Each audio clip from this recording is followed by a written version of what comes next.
მოგესალმებით ქართული ემიგრანტებო, მე მინდა ეს ვიდეო ჩავწერო ქართული ემიგრანტების მოსასმენად, ყველა ვადევნებთ ალბათ ყოველ შემთხვევაში უმეტესობა ემიგრანტები საქართველოში მიმდინარე მოვლენებს, იქ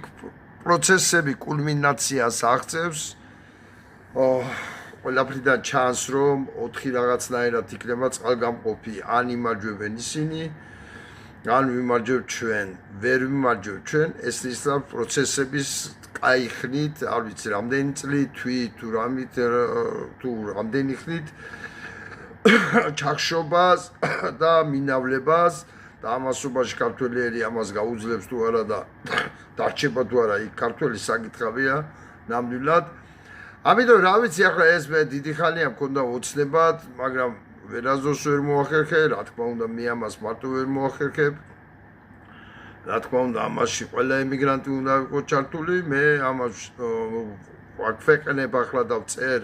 რათა ყველამ ვიმჟელოთ ამ საკითხზე და ყველანი ვინც თვლით, რომ ეს არის სწორი მოწოდება, ყველანი ჩავერთოთ ამ საკითხის გადაწყვეტაში. მინდა რომ, რა ვიცი, ვთვლი რომ 28 კვირა დღეა, ერთი კვირით ადრე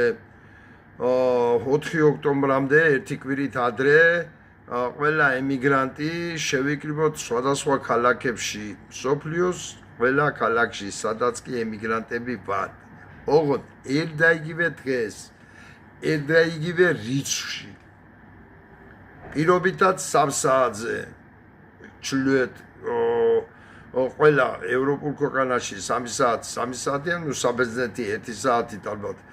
ჩვეთა რო 3-ია, საბერძნეთში 4-ია თუ არ ვცდები, თუ 3-ია, რა მნიშვნელობა აქვს? აი, ყველა შევიკრიბოთ, ათენი იქნება, ეს ბერლინი იქნება, მადრიდი იქნება, სტრასბურგი იქნება, თუ ბარსელონა იქნება, რა მნიშვნელობა აქვს? დედაქალაქია თუ